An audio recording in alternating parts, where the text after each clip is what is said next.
Ikaw ba may ex ka na hanggang ngayon iniisip mo pa rin kung bakit kayo naghiwalay? O di kaya naman may dati kang minahal at may dati kang naging karelasyon na hanggang ngayon pinagsisisihan mo pa rin kung bakit mo pinakawalan? For sure, meron tayong mga ex na karapat-dapat naman talagang ibasura, no? Kasi na maka-red flag naman talaga. Pero meron din sigurong iba sa atin na tayo ang naging red flag sa isang relasyon. Paano kung magkaroon ng pagkakataon para muling balikan ang mga nakaraan? Susubukan mo ba o hahayaan mong tuluyan na lang itong makawala? Maging thought ka. Nako, isang napakagandang kwento po ang hatod? Bisaya yan. Isang napakagandang kwento ang hatid ko sa inyo for today's video, and I'm sure na excited na po kayo dahil excited na rin naman ang inyong Mama Mia, at eto na, pakinggan nyo na ang ating tampok na story for today's video dito lamang sa Dear Mama Mia.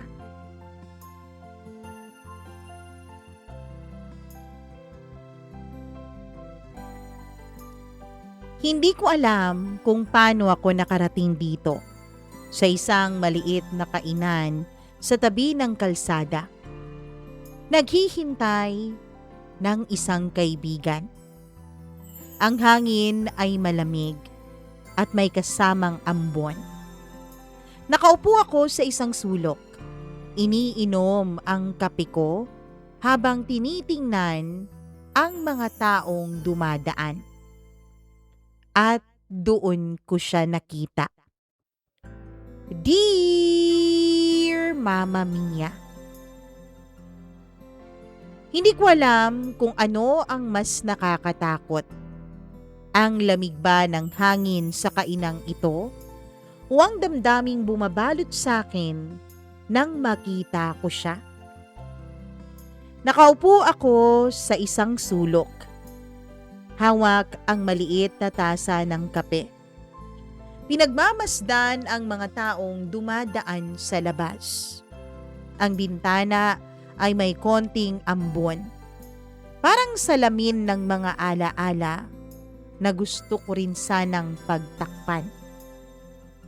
At nandoon siya. Si Allen. Ang aking dating pag-ibig. Ang taong minsang pinangarap kong makasama sa habang buhay. Ngunit iniwanan niya ako at ng tadhana. Iniwanan ko rin siya at ang aming mga sarili. Hindi siya nagbago. Baka lang ako lang siguro ang nagbago. Ang buhok niya ay mas maiksi. Ang mukha niya ay may konting linya na ng panahon. Ngunit ang kanyang mga mata, ang mga mata niya ay parehong nakakaakit pa rin. Parehong may init pa rin. Init na hinding-hindi ko malilimutan. Candy? Tawag niya sa akin. Na para bang ang buong mundo ay huminto sa isang segundo. Ang boses niya, simple man ang mga salita, ay malalim. Ngunit para bang naglalaman ng lahat ng salitang hindi niya nasabi sa akin noon. Allen, sagot ko.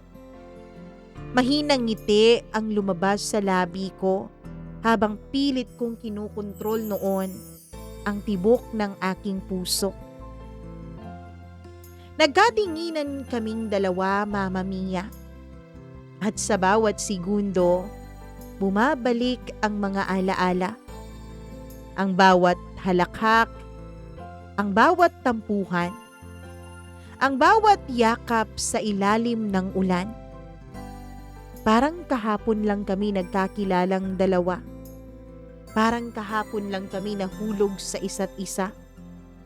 At parang kahapon lang nung kaming dalawa ay totoong nagmahalan. at nag-ibigan. Pero ngayon, hindi na kami mga kabataan. Pareho na kaming may buhay na bago. May kanya-kanyang mga sugat na daladala sa aming mga puso. May mga lihim at kwento na hindi namin pwedeng ibahagi pa sa isa't isa. Nung una naming pagkikita, hindi ko inaakala na magiging mahalaga siyang parte ng buhay ko. Hindi ko rin inakala na magtatagal kami sa isa't isa. Nung una kaming magkakilala, I was just 17 years old, Mama Mia. Samantalang siya naman ay 18 taong gulang din. Pareho pa kami noon na punong-puno ng mga pangarap, mga idealismo at mga pangamba sa buhay. Nagkakilala kami sa kantin ng aming eskwelahan. Nakatayo siya sa may counter. Hawak ang tray niya at tila ba laging nag-iisa. Nung dumaan ako ay nagulat ako nung hinarangan niya ang dadaanan ko. Hi, sorry lalakasan ko na ang loob ko. Gusto ko kasi talagang magkipagkilala sa'yo. Ako nga pala si Allen, sabi niya habang nakatingin sa akin. Hi, sorry kung nagulat ako kanina. Ako nga pala si Candy. Sagot ko na hindi ko mawari noon kung paano ko ba haharapin ang pagpapakilala niya sa akin. Yung unang tagpo namin. Simple man kung ituturing ng iba, pero para sa akin, Mama Mia, ay may kakaibang kilig na tumatakbo noon sa buong katawan ko. At mula sa araw na yun, sa bawat araw na nagdaan, ay lagi lang siyang nandyan sa paligid ko. Na para bang sinasadya ng tadhana na lagi kaming magkikita.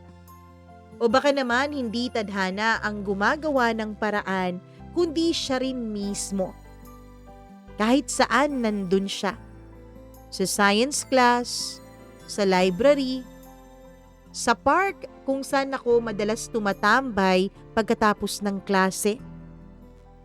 At sa bawat simpleng pagkakataon na yun, naramdaman ko na tila may koneksyon kaming dalawa na hindi ko magawang ipaliwanag. Yun bang klase ng koneksyon na para bang matagal na kayong magkakilala? Na para bang nakatadhanang magkita at magkadaupang palad kayong dalawa? Mama Mia, hindi naman po sa ako ay sobrang kagandahan. Hindi rin naman ako pangit. Simple lang, sakto lang. At siya rin naman ay hindi rin perpekto katulad ko. Madalas ko siyang napapansin na laging tahimik. Minsan, Mama Mia, napapansin ko na tila naiinis siya kapag nagtatagpo ang mga mata naming dalawa at may kausap akong iba. Minsan, nakikita akong naiinis siya kapag merong lumalapit sa akin, kahit kaklase ko pa at nagtatanong lang ng mga simpleng bagay tungkol sa aming mga pinag-aaralan. Noong mga panahon na yun, kinikilig ako sa mga simpleng pagsiselos at pagkainis na nakikita ko sa mga mata niya kapag may kasama o may kausap akong iba. Hindi naman ako nagagalit, bagkus ay natutunan ko siyang intindihin. At bukod doon, Mama Mia, aaminin kong ang puso ko ay may tuwang nararamdaman kapag nakikita kong naninibugho siya kapag iba ang aking kasama. Hanggang sa natutunan ko na rin siyang mahalin. Hindi lang ang mga magagandang katangian na meron siya. kundi maging ang mga katangian, Mama Mia, na hindi mo magugustuhan sa iba. Siguro ganun talaga kapag totoong nahuhulog ka sa isang tao. Hindi lang yung kagandahan ang nakikita mo. Nakikita mo kahit yung mga pangit at mga hindi kaaya-aya tungkol sa kanya. Pero kahit na ganun, tanggap mo ang lahat ng yun. At bukod sa pagtanggap, natutunan mo na ring mahalin ang mga hindi magagandang bahagi sa kanya, tulad na lamang ng kaniyang mga kahinaan. Mama Mia, naging close kaming dalawa ni Allen hanggang sa nanligaw nga siya sa akin, hanggang sa naging kami. Alam mo ba kung ano ang isa sa pinaka hindi ko malilimutang sandali sa aming dalawa? Yun ay ang unang halik na aming pinagsaluhan. Sa ilalim ng isang napakalaki at lumang puno sa likod ng eskwelahan. Malakas ang ulan noon. Wala kaming dalang payong at pareho kaming basang-basa na sa buhos ng ulan. Pero sa mga sandaling yun, Mama Mia, pakiramdam ko ay kaming dalawa lang ang tao sa mundo. Candy, huwag ka sanang aalis sa tabi ko. Bulong niya. Hindi ako kailanman mawawala, Allen. Sagot ko habang hawak ko noon ang kanyang kamay. At sa tingin ko, Mama Mia, dun nagsimula ang apoy sa pagitan namin na hindi na muli pang namatay. Ang aming mga naunang dates ay simple lang. Ngunit para sa akin, kahit simple lang yon ay espesyal na espesyal na. Naglalakad kami sa parke tuwing hapon, tuwing pareho na kaming walang pasok. Hawak ang mga ice cream na mabilis matunaw sa ilalim ng init ng araw. Pinapakinggan niya ang bawat kwento ko, ang mga pangarap ko, ang mga takot ko, at minsan, ang mga sikreto na kahit pamilya ko ay hindi nakakaalam. Candy, gustong-gusto ko talagang marinig ang lahat ng kwento mo. Kahit ano pang gusto mong sabihin, kahit ano pang gustong ilabas ng puso mo, lagi mong tatandaan na nandito lang ako at handang makinig sa'yo. Sabi niya minsan habang nakatingin ng diretso sa mga mata ko. Talaga? Tanong ko na medyo nahihiya pa. Oo, totoo yun. Hinding-hindi ako magsasawang makinig sa'yo. Sagot niya. At dun ko naramdaman na ang unang tao na talagang nakakaintindi sa akin ay walang iba kundi siya, Mama Mia. Hindi man siya ang naging unang boyfriend ko, pero sa kanya ko naman naramdaman yung unang pagtanggap, yung unang pagkilala, yung unang pakikinig nang walang halong inaasahan pang iba. Pero Mama Mia, tanggap ko na normal lang din naman ang relasyon namin. At hindi lahat ay laging perpekto. Nag-aaway kami minsan dahil sa selos o minsan nga kahit sa mga maliliit at walang kakwenta-kwentang tampuhan. May mga pagkakataong hindi rin kami nagkakaintindihan, lalo pat magkaiba naman ang kurso naming dalawa. Hindi kami pareho ng kurso, hindi pareho ang mga pinagdadaanan namin na mga proyekto o mga requirements. Kaya minsan nagsasabong talaga, minsan nagpapagalingan, minsan nagpapayabangan kung sino ang mas pressure sa aming dalawa. Ngunit sa kabila ng lahat ng iyon, sa kabila ng pagyayabangan, sa kabila ng mga tampuhan, ay hindi naman nawawala at tumitigil ang aming pagmamahalan. Ang halik niya ay laging may kakaibang dalang init para sa akin. Ang bawat yakap niya sa akin, Mama Mia, ay nagbibigay sa akin ng kakaibang seguridad. At sa bawat pagtatalo naming dalawa, natututunan naming mas kilalanin, mas intindihin, at mas unawain ang isa't isa. Isang gabi, habang naglalakad kami pauwi sa bahay namin, dahil hinahatid niya ako, ay bigla niyang sinabi sa akin ng mga katagang to, "Candy, alam mo ba, parang ikaw lang ang gusto kong makasama sa lahat ng sandali ng buhay ko. Parang handa na ako na ikaw ang makasama ko habang buhay. Parang hindi ko na naiisip ang buhay ko na may iba pang kasama." Sa mga sandaling yun, parang bumagal ang oras sa akin.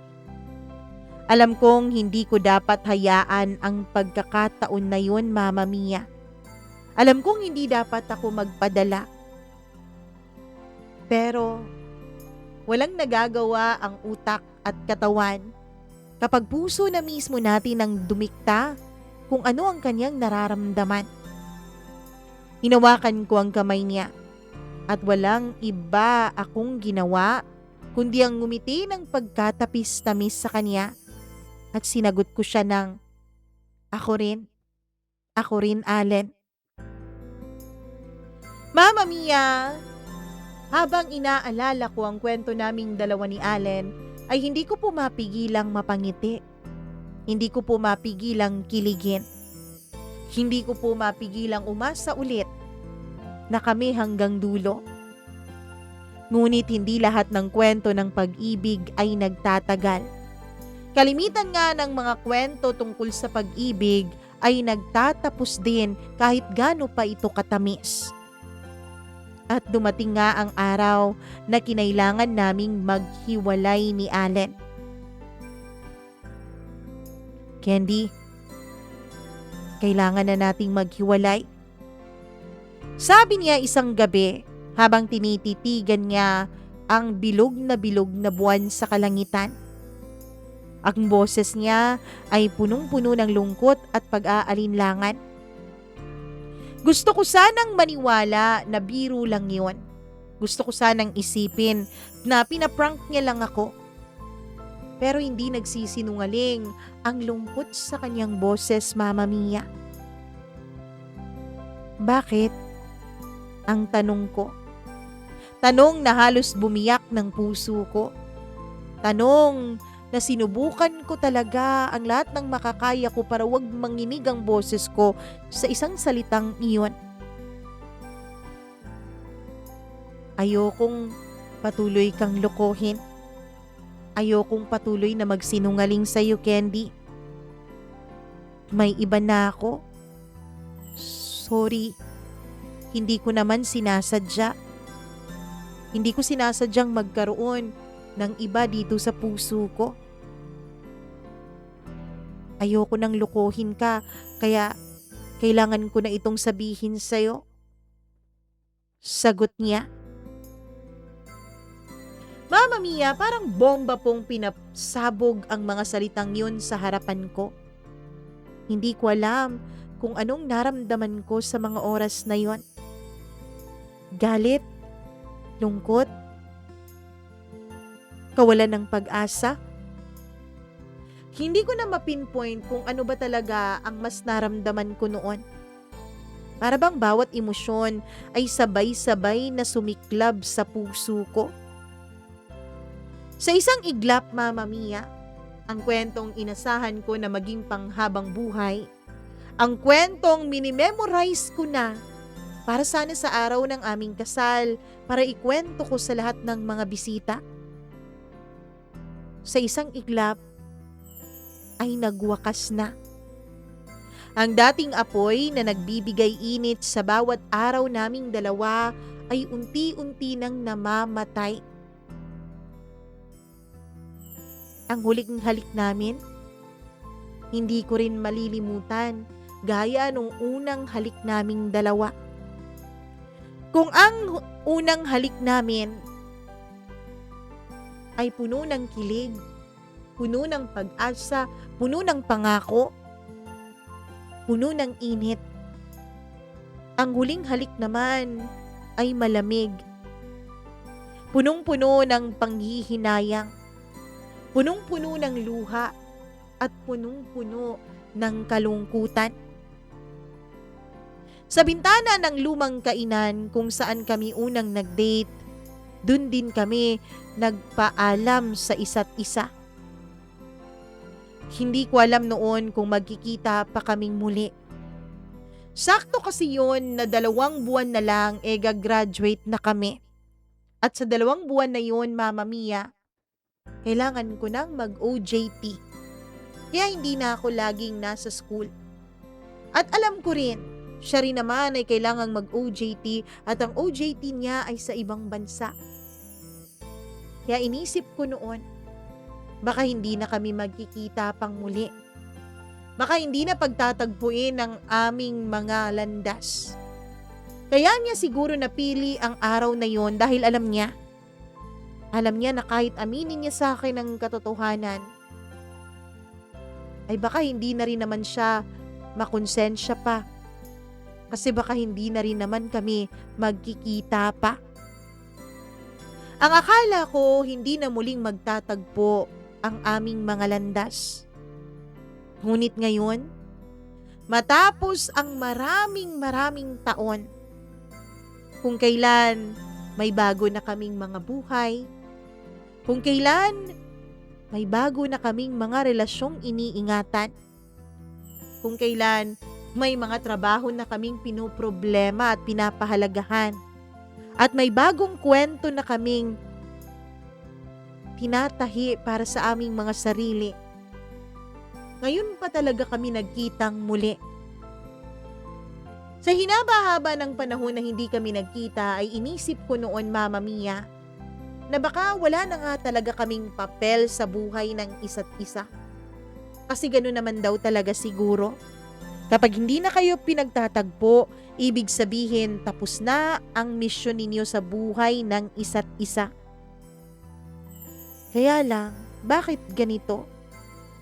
Kung tapos na ang misyon namin sa isa't isa, bakit kami ngayon ay muling pinagtagpo? Nung nakita ko siya sa kainan na yon, ay parang bumalik ang lahat ng nakaraan sa isang iglap. Kung nagtatanong kayo kung bakit ako nandun, yun ay dahil kinukuha ako bilang substitute na instructor sa isang subject, Mama Mia. Kumuha din kasi ako noon ng teaching units, kaya lang hindi ko masyadong nagamit. Pero nung manganganak na ang kaibigan kong nagtuturo doon, ay tinawagan niya ako. Tinanong niya ako kung interesado ako. At dahil marami na akong plano sa buhay, marami na akong gustong ma-achieve, ay kailangan ko rin ng mga side hustles. Kaya ako nagpunta sa dati kong paaralan. Kaya din ako tumambay saglit sa dating lumang kainan. Hindi ko naman inaasahan na sa dinami-dami ng lugar ay dun kami ulit magtatagpong dalawa. Candy? Sabi niya. Ang boses niya ay mahina. Tila ba ayaw niyang ipahalata na nanginginig yun, pero hindi nakatakas sa akin ang panginginig ng boses niya. Allen, sagot ko habang pilit na kinokontrol ang tibok ng puso ko. Hindi namin iniwasan ng isa't isa. Para ano pa? Hindi naman na kami mga bata. Siguro naman nag-mature na kami sa paglipas ng mga taon, 'di ba?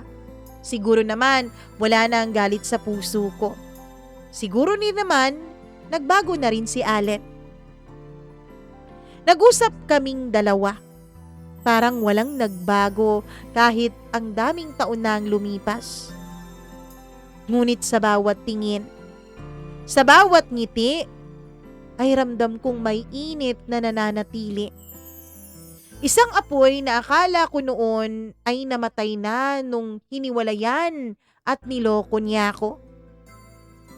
Pero habang nag-uusap kami matapos ang maraming taon, Napagtanto kong hindi pa rin pala tuluyang namamatay ang apoy na yon.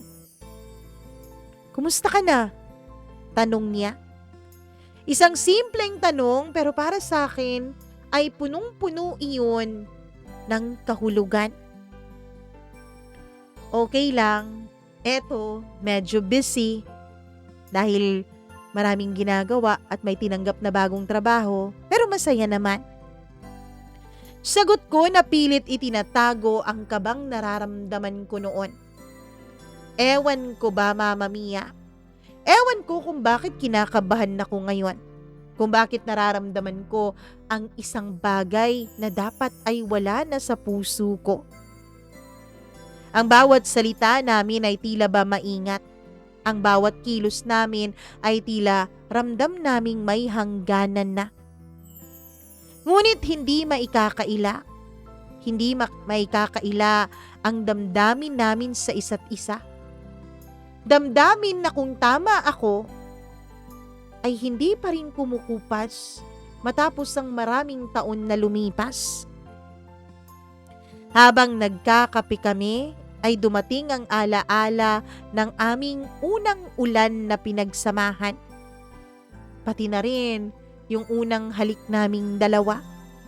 Pati na rin yung unang bagay na pinagtalunan namin. Yung unang malaking pagtatalo namin.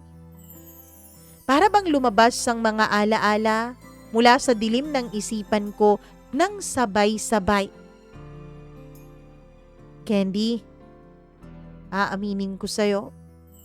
Alam mo bang may mga gabi na hindi ko maiwasang isipin ka? Naisipin ang tayo." Pabulong niyang sabi. At habang sinasabi niya ang mga salitang yun ay tila ba bumagal ang lahat sa paligid ko, Mama Mia. Hindi ko masasabi kung masaya ako dun sa mga salitang binitawan niya o nasasaktan pa rin ako. Ngunit alam ko, Mama Mia, alam ko na ang mga salitang yun ay tila mas lalo pang nagpapaningas ng apoy sa aming kalooban. Ang apoy na dapat ay namatay na, pero tila mas lalo pang nagliliyab, mas lalo pang naglalagablab sa aming mga damdamin.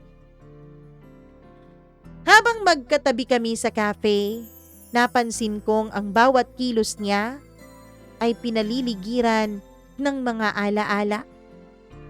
Naalala ko ang unang pagkakataon na naglakad kami sa tabi ng kalsada. Naalala ko rin ang unang pagkakataon na naglakad kami sa ilalim ng ulan. Ang mga paa namin ay basang-basa sa ulan, ngunit kahit na napuputikan na ang aming mga paa, ay hindi namin iyon alintana.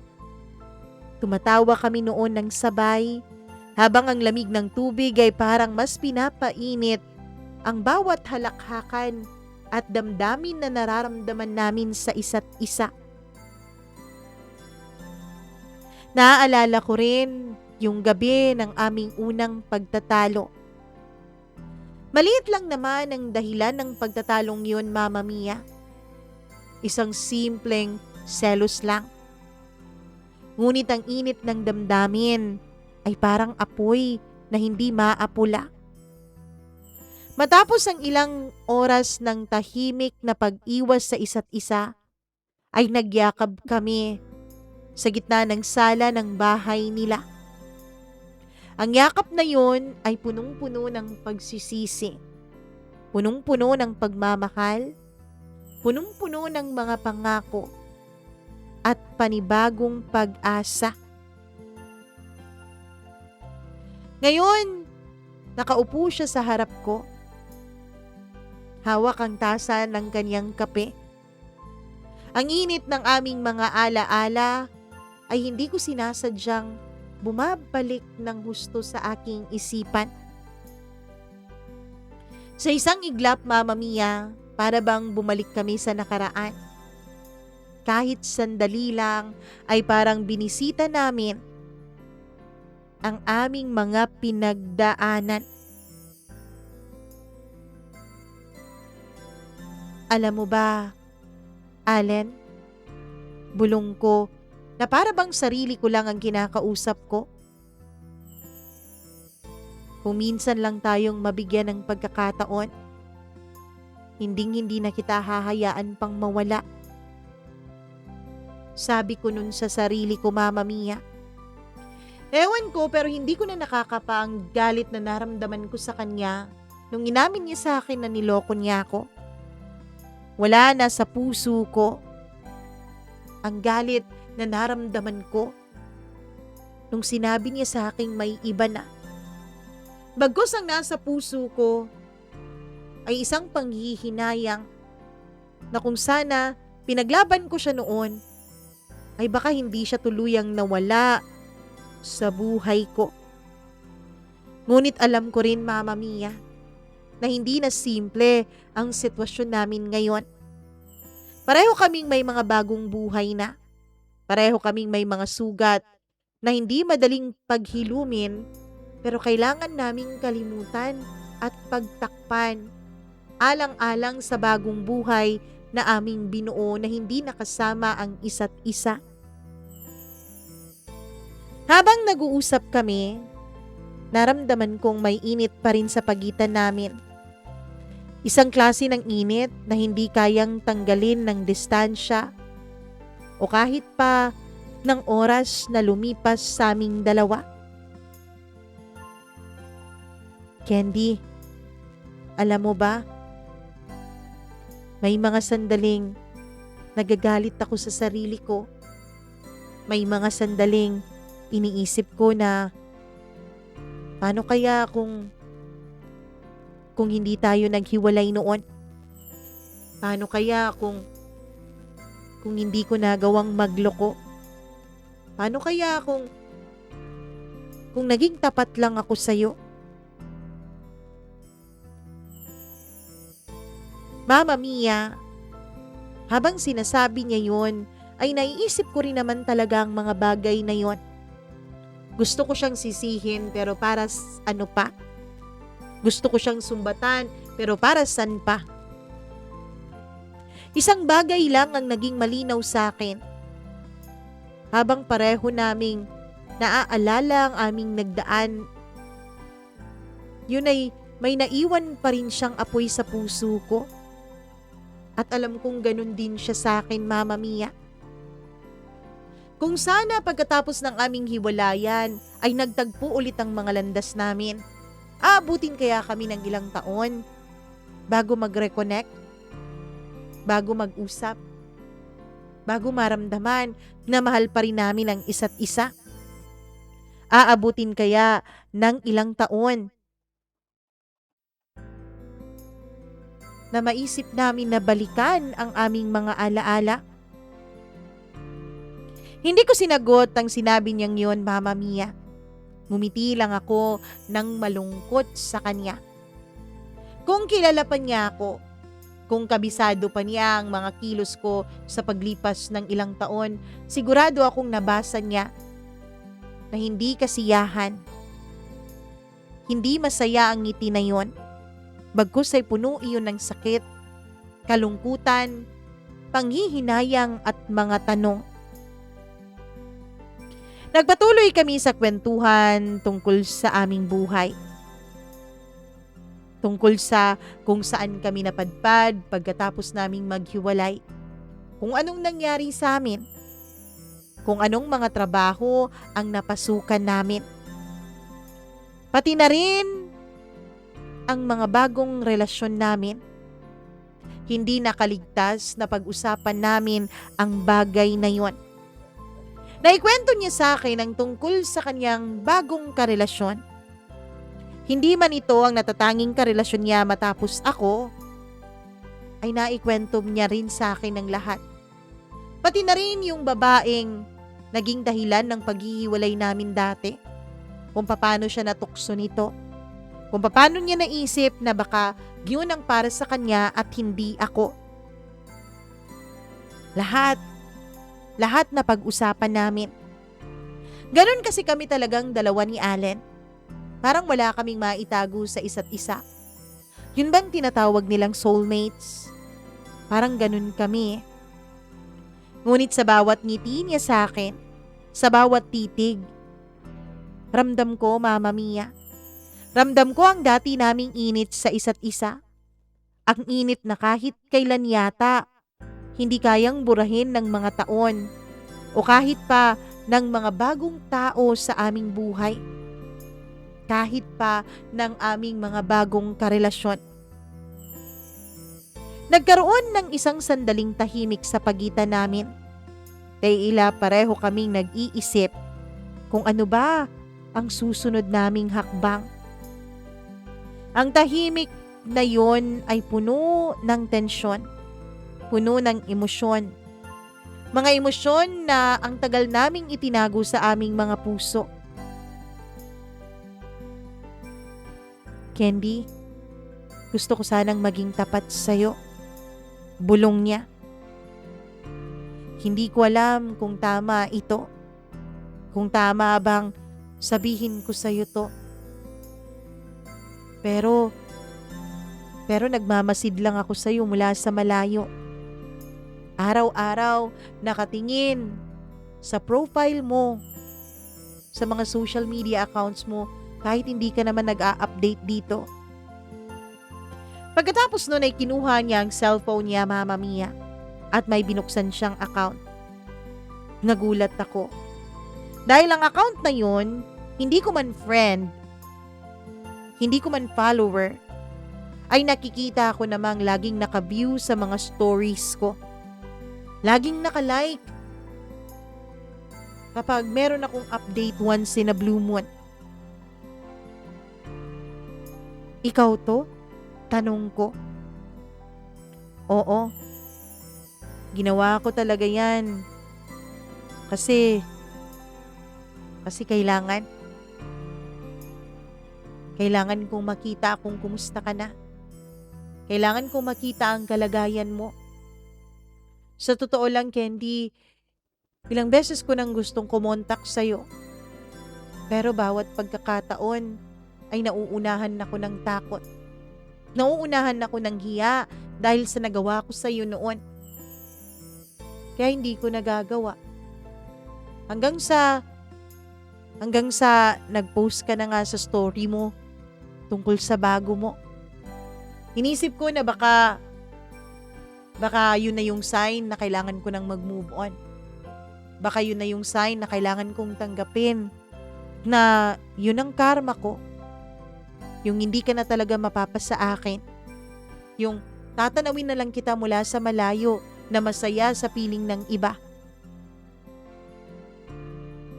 At kailanman hindi ko na naisip na darating ang pagkakataon na to na magkikita tayo.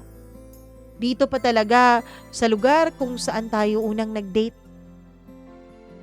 At magkikita tayo na pareho pa tayong nag-iisa at walang kasama. Mali man ito pero hindi ko maiwasan na nasabihin sa iyo ang totoo na hanggang ngayon gusto pa rin kitang makasama. Gusto pa rin kitang maging bahagi ng buhay ko. Naramdaman ko, Mama Mia, na tila tumigil ang mundo sa paligid ko. Ang puso ko ay tila naglalaban-laban sa pagitan ng kasalukuyan at ng aming nakaraan. Oo, may bahagi ng puso ko na nasasaktan pa rin. May bahagi ng puso ko na naisip pa rin yung panlulokong ginawa niya sa akin. Pero kayong magkaharap na kaming dalawa, alam kong pareho na kaming nagbago. Alam kong nagbago na siya. Alam kong nadala lang siya ng tukso dati. Pero alam ko rin na may kanya-kanya na kaming buhay ngayon. Mga buhay na hindi kasama ang isa't isa. At ang bawat isa sa amin ay may bagong relasyon at mga bagong responsibilidad na kailangang harapin. Siya ay may magandang trabaho na sa isang kumpanya. Nakatira sa isang apartment na moderno at tahimik. Alam ko dahil pinakita niya sa akin yung pictures. Binigay niya sa akin yung address. Ako naman, Mama Mia, ay nagtatrabaho na rin sa isang maliit na kumpanya pero maayos naman ang pasahod at maayos naman ang posisyon ko. May sarili na rin po akong buhay. May konting kalayaan. May mga kaibigan na natutunan na maging pamilya ko na rin. At bukod pa doon, Mama Mia, may kinakasama at handa ng ikasal. Alam niya yun dahil sa singsing na suot ko. Ngunit sa kabila ng lahat ng yun, may mga alaala at damdamin na hindi ko kayang itago. Ang bawat tanong niya, ang bawat ngiti niya, ang bawat simpleng pagkakadampi ng mga kamay namin sa isa't isa ay paalala na kahit gaano pa man kami kaabala sa bagong buhay namin, ay may parte pa rin sa amin na nananatili sa nakaraan. Parte sa amin na pareho naming nararamdaman.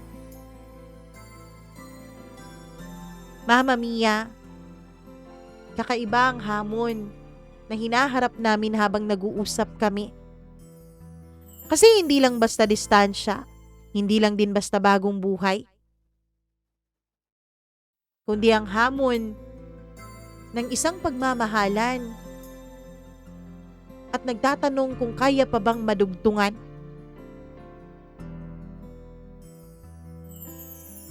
Oo, alam ko. Alam kong mali ang nararamdaman ko nung mga panahon na yon. Iniisip ko nga rin, Mama Mia, baka naramdaman ko lang to kasi kakakita lang namin ulit eh. Baka hindi naman totoo tong nasa puso ko. Pero hindi ko rin maiwasang isipin na ang pagkakataon na yon ay tila ba isa ring paalala sa amin na kahit may bago na kaming buhay, may mga bagay pa rin sa aming nakaraan na hindi pa namin nakakalimutan. Pagkatapos ng pag-uusap namin ay biglang nag-ring yung cellphone niya. Mama Mia, biglang nagbago ang ekspresyon ng kaniyang mukha. Hindi ko mabasa kung ano. Nag-iba na nga siguro talaga siya kasi hindi ko na mabasa ang ekspresyon ng kaniyang pagmumuka. Iba na eh. Hindi na ito. So, sorry Candy ha, pero may kailangan lang akong asikasuhin. No, don't worry. Ayos lang ako, Allen. Salamat nga pala sa kape. Pangalawang baso ko na to eh. Sabi ko, napilit pinapasaya ang tono ng boses ko.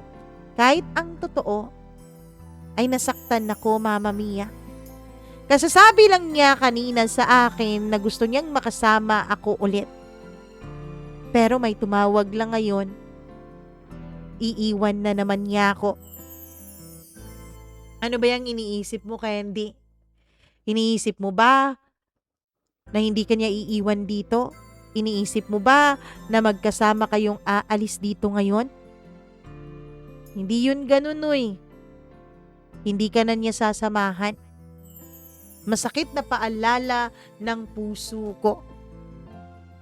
Pagkatapos nun ay nagpaalam na kami sa isa't isa. Mama Mia, pag uwi ko ng bahay ay hindi ko maiwasang isipin siya. Hindi ko maiwasang balikan ang aming mga alaala.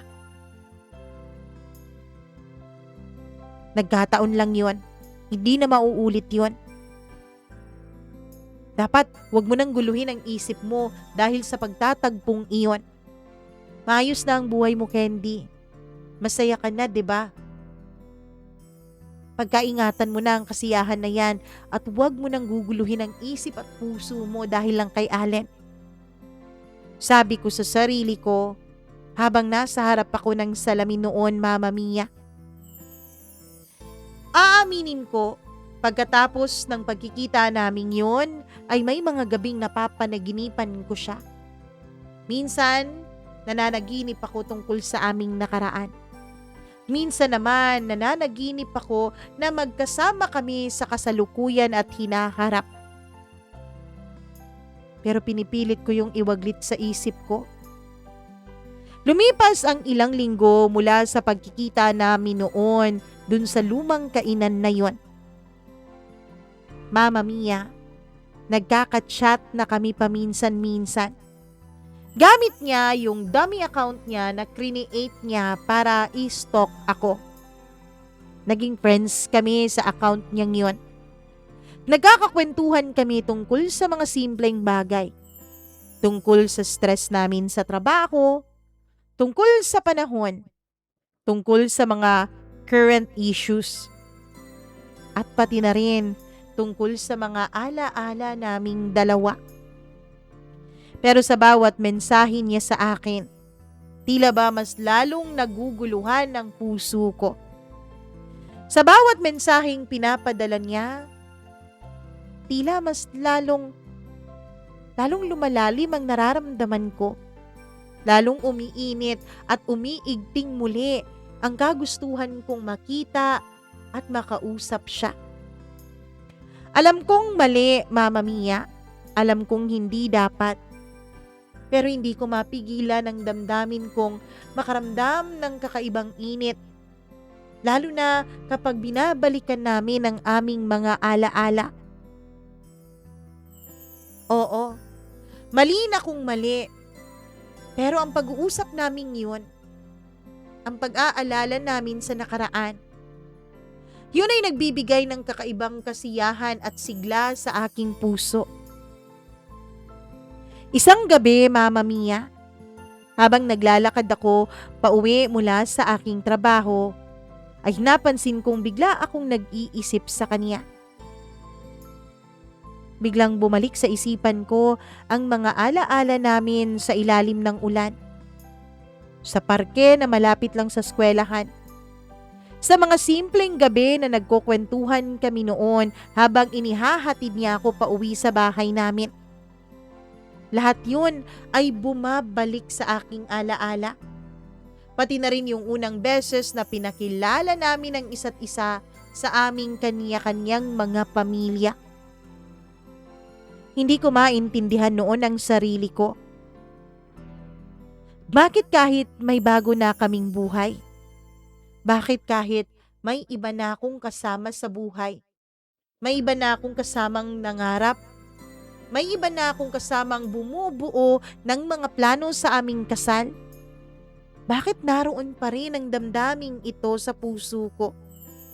Bakit nandito pa rin ito? Bakit nandito pa rin ang kagustuhan kong makasama at balikan ng aming mga ala-ala? Hindi ito pwede. Ikakasal na ako eh. Kaya naman, Mama Mia, nagdesisyon na kong iwasan na siya. Nagdesisyon na kong tigilan na kung ano man ang kahibangan naming dalawa, lalong-lalo na ang kahibangan ng sarili ko. Pilit kong kinukumbinsi noon ang sarili ko. Hindi ka na bata, Candy. May bago na siyang buhay. May bago ka na ring buhay. Magiging asawa ka na soon. Kaya huwag ka nang magpapakalunod pa sa nakaraan. Huwag ka nang magpadala pa sa mga tukso ng kahapon. Ngunit, Mama Mia, madali lang palang sabihin na iiwasan mo na ang isang tao pero napakahirap naman pala nitong gawin. Madali lang palang isipin na ayaw mo na sa isang tao pero napakahirap din pala iyong panindigan. Mas mahirap ang pag-iwas kaysa sa inaakala ko, Mama Mia. Tuwing nakikita ko ang pangalan niya sa phone ko, tila tumitigil ang aking mundo. Ang puso ko ay kumakabog. Ang isip ko ay punong-puno ng mga tanong. Kung babalikan natin ang dati, magiging tama ba ito? Magiging worth it ba na sirain natin ang kasalukuyan para sa ating nakaraan? Alam ko, Mama Mia, alam ko na kung magpapadala ako sa mga mensahe niya, kung magpapadala ako sa mga sinasabi niya, alam kong masisira ang buhay na binuo namin nang hindi kasama ang isa't isa. Isang gabi, nagkaroon na naman kami ng pagkakataon na magkitang muli. Mama Mia, nasa eskwelahan ako nung mga panahon na ito. Nagtuturo syempre dahil kapalit nga ako nung kaibigan ko. Nung tapos na ang klase ko, habang naglalakad ako sa may quadrangle, ay may nakita akong isang pamilyar na tao. Nagpunta din pala siya sa paaralan. Kahit ilang araw ko na siyang iniiwasan, ay siya pa rin itong lapit ng lapit sa akin. Nandun pa talaga kami sa lugar kung saan una kaming nagmahalan, kung saan una kaming nagkakilala. Nandun kami sa lugar kung saan bumabalik pa kami sa panahon na wala pa kaming pangamba at wala pa kaming ibang mga responsibilidad. Candy, sabi niya habang papalapit kami noon sa isa't isa. Sorry alam ko namang iniiwasan mo ko. Pero gusto lang talaga kitang makita. Alam kong nandito ka kapag Tuesday dahil nagtuturo ka dito. Sorry. Ayos lang yun. At sorry nga pala, Allen ha. Sorry nga pala kung iniiwasan kita. Gusto kong maging prangka sa'yo, Allen.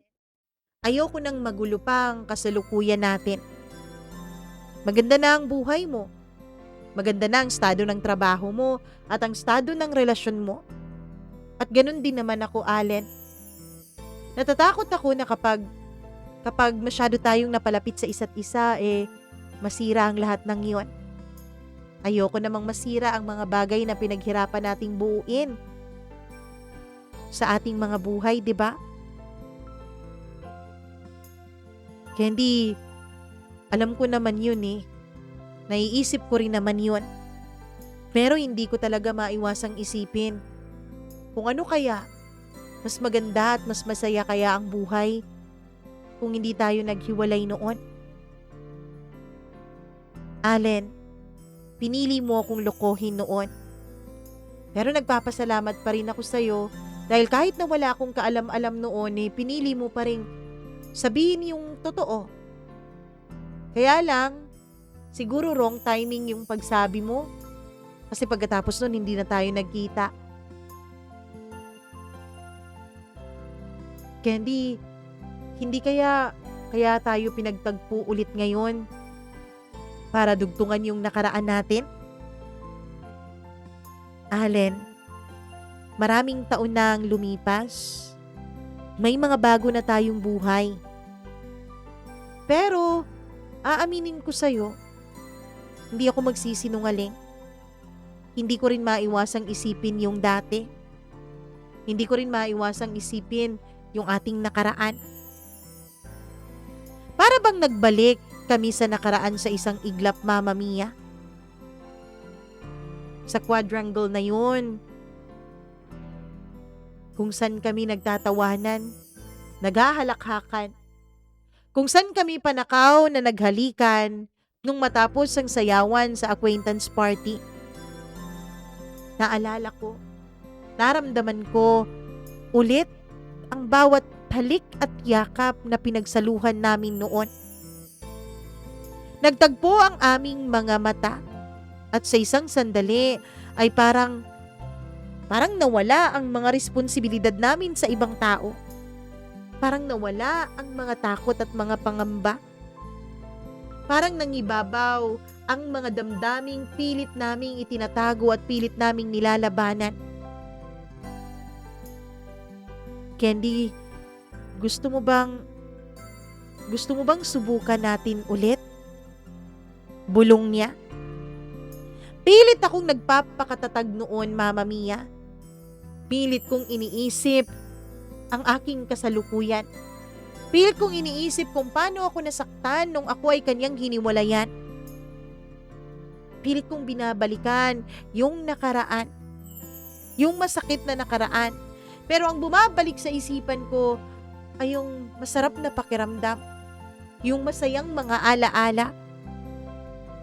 Hindi ko masabi kung tama o mali, ngunit sa puso ko, Mama Mia, alam kong ito ang pagkakataon namin.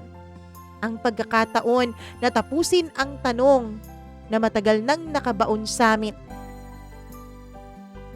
Matapos ang ilang minutong katahimikan ay hinawakan niya ang kamay ko.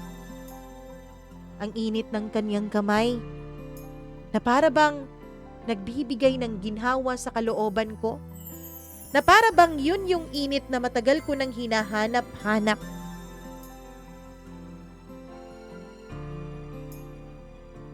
Allen, hindi ko alam kung paano sisimulan. Pero gusto ko ring subukan.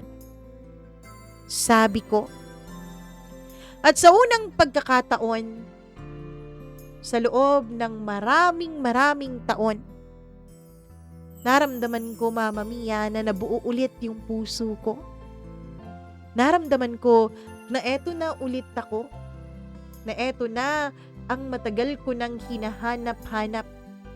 Na eto na ang magpapakumpleto ulit sa buhay ko.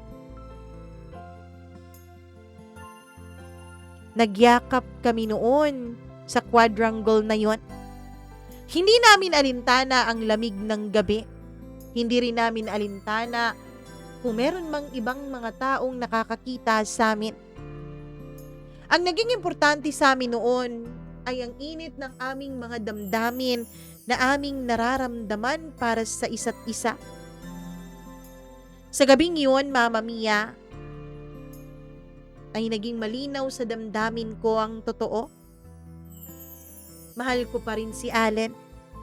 Hindi lang yun bugso ng damdamin sa muli naming paghaharap dalawa, kundi yun ang tunay kong nararamdaman. Isang pagmamahal na pilit kong ibinaon sa kailaliman ng puso ko nung ako ay kanyang sinaktan. Ngunit kahit ilang taon pa yata ang muling lumipas ay hindi pa rin ito mawawala. Hindi namin alam noon kung ano ang darating sa aming dalawa, lalo pat may kanya-kanya na kaming bagong buhay. May kanya-kanyang bagong karelasyon. Ang mga hamon na hinaharap namin noon ay ang mga bago naming relasyon. Ang mga taong hindi na naiisip na magiging kami ulit.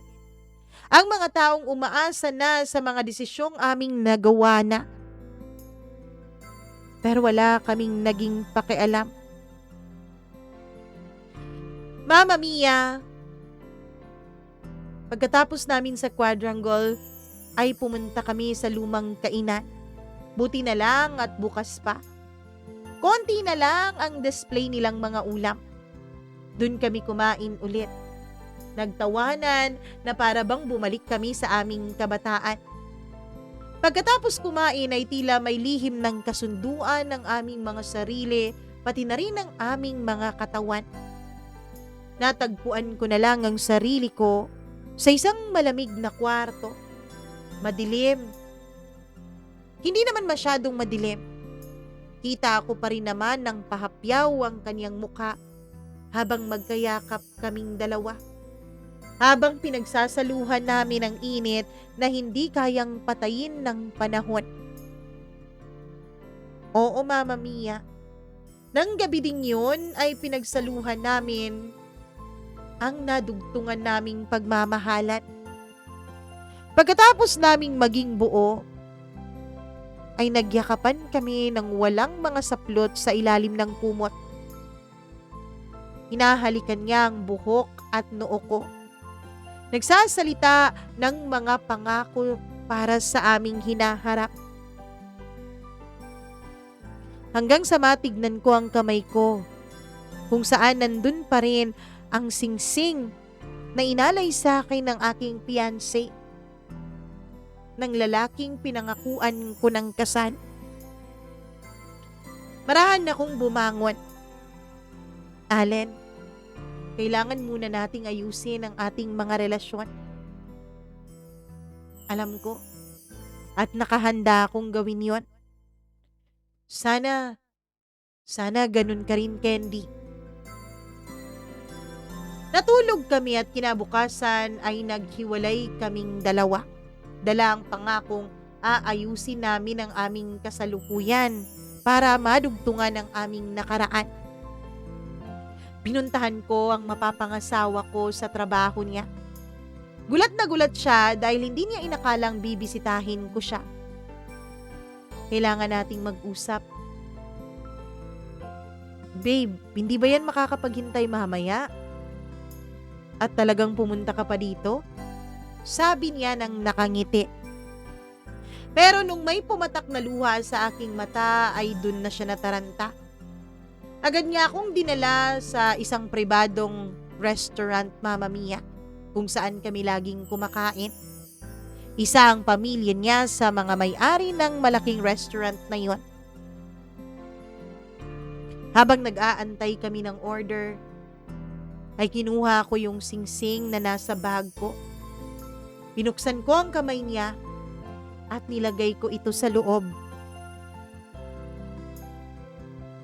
Naintindihan na niya agad ang ibig kong sabihin. Bakit? May iba ka ba? Patawarin mo ko. Ayokong lukohin ka. Napakabait mo. Ayokong saktan ka. Pero kung ipagpapatuloy ko ang kasal nating dalawa, alam kong habang buhay ko itong pagsisisihan. At habang buhay mo rin akong isusumpa. Makakahanap ka ng babaeng para sa'yo. Makakahanap ka ng nararapat sa'yo. Yung mamahalin ka ng walang kahati. At hindi ako yon. I'm sorry. Nakita kong sunod-sunod na umagos ang luha sa kaniyang mga mata.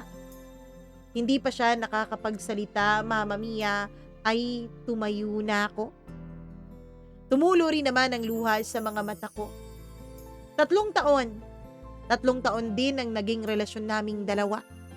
At sa loob ng 3 taon na yon ay naniwala ako. Naniwala akong kami ang para sa isa't isa. Pero tama nga siguro si Allen. Kaya siguro kami pinagtagpo ay para malaman namin na hindi kami nararapat sa aming mga kasalukuyan. Pagkatapos nun, Mama Mia, ay isa-isa kong minessage ang mga kaibigan at mga pamilya ko. Sinabi ko sa kanilang hindi na matutuloy ang kasal na pinaplano naming dalawa ng fiancé ko. Sinabi kong ako ang may kasalanan, pero hindi ko na pinaliwanag kung ano. Pagkatapos ng 3 araw ay tsaka ako nag-reply sa mga messages sa akin ni Allen. Alam kong sa mga panahon na yon ay hiwalay na rin sila ng kaniyang girlfriend, ng nanay ng kaniyang anak. Dahil nakita ako nang nag-post ang girlfriend niya, Mama Mia. Nag-post ng mga masasakit na salita tungkol kay Allen. At alam kong ako yung babaeng pinaparinggan niya. Pero ganun ata siguro ang kapalit ng pagbabalikan naming dalawa. Lumipas ang ilang mga buwan mula nung nagbalikan kami ni Allen. Hindi naging madali ang simula. May mga bagay o maraming bagay ang kailangan naming ayusin. Maraming mga bagay at mga galit ng iba't ibang tao ang kailangan naming harapin. Ngunit magkahawak kamay naming hinarap ang lahat ng iyon. Pati na ang post ng kaniyang dating girlfriend.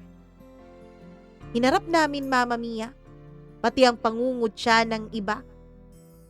At tama nga ang sinabi nila, kapag lumipas na ang panahon ay makakalimutan na rin ng tao ang lahat. Sa bawat nagdaan ay natutunan naming pahalagahan ang isa't isa ng mas malalim. Ngayon, Mama Mia, ikakasal na kaming dalawa ni Allen. Tanggap na rin ng kaniyang dating girlfriend na wala na talaga sila. In fact, ay may bago na nga siyang nobya ngayon. May bago na nga siyang nobyo ngayon. Samantalang yung ex ko ay may bago na ring nobya ngayon, Mama Mia. Hindi man naging perpekto ang pagsisimula ulit naming dalawa ni Allen, ay napatunayan naman ng kwento namin na kung kayo ay nararapat sa isa't isa, lumipas man ng maraming taon, pagtatagpuin at pagtatagpuin pa rin kayo ng tadhana para ipagpatuloy ang naudlot na pagmamahalan. Hanggang dito na lamang po, Mama Mia. Di ko alam kung maiinis, kikiligin, o magagalit kayo dito sa sulat ko. Maraming salamat po. Lubos na nagmamahal, Candy.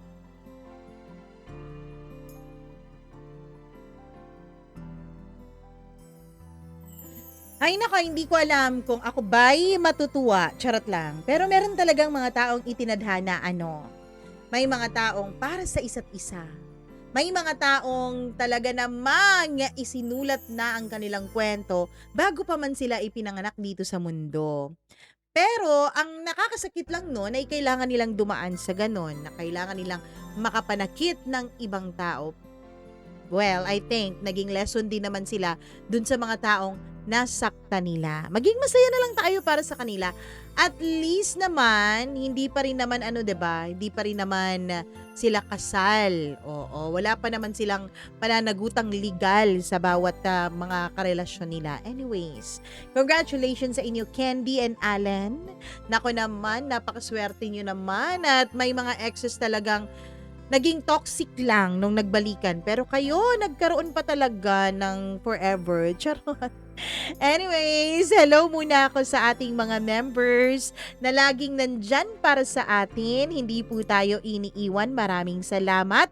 At kung naguluhan po kayo at nalito sa kwento yesterday, naku, pasensya naman po. At may kalituhan po ang kwento natin yesterday, okay? Nalito din naman ako. Anyway, sana nakabawi sa kwento ngayon. Hi kay Colleen Bueno, kay Gimaras Girl, kay Marlia Gianna Shane, kay Benson Boyser, Smack Dax, kay Dayan Martinez, kay Maria Elena Abe, Maureen Tugab, Gail Easy, Mila Raduban at Freaky. Thank you very much sa inyong pagpapamember. Bukod pa sa kayo po ay subscribers and nagpa-member pa talaga kayo. Maraming salamat. At syempre, hello din ako sa mga suki natin na naguluhan yesterday. Maraming salamat sa inyo. Hi kay Conan TV. Sabi niya, malalim si sender. O si Conan lang talaga ang nakaintindi. Kay Sally Buma, hello. Sabi niya naman, nakakakilig. Congratulations. Hi din kay Tess Tejada. Maraming salamat. Ayun, magpa-annulled ka na sender kung hindi ka na masaya dyan. Madali lang naman magpa-annulled. Yung sa amin nga, September 2019 na i-file, then Feb 2022 na approve siya sa Court of Appeals. Comment ngayon sa ating S3, number 668, My Unsatisfied Husband Story. Ganun. Hi kay Robert Gabagat, listening from Oman. Maraming salamat sa inyo. Sally Buma, Elizabeth Lagunday. Ayun. Parang gusto kong tapusin na lang pag wala ng ibang mapakinggan na kwento. Hi kay Mamita Kolaija. Tapusin mo na lang kasi wala ka ng ibang mapakinggan. Yung kahapon yun. Feel naman din siya ni Rachel Joy Querber. Maraming salamat sa inyo. Kay Mercedes Esteban, thank you very much. Eileen Malipol, oo, nalito din siya. Maraming salamat, Eileen. Hi kay Mary Chris Picaza, ayun. Medyo na siya kasi, ang tagal daw bago isiniwalat ang mga sikreto. Ganun talaga Merong ganun. Hi kay Charlie Baclohan, kay Jennifer Tambis. Ayun, maraming salamat. Gail Easy again, Christina Season. Hello din kay LC Calopez, always listening from Riyadh, Saudi Arabia. Sa ngayon po, as much as possible, pipilitin po nating basahin yung mismong comment ninyo. So, pwede kayo mag-comment talaga kayo dyan ng mga makakabuluhan na mga comments. Dahil babasahin na natin yan. Yan na po ang ating pa-style sa next na kwento natin. Ako po si Mama Mia.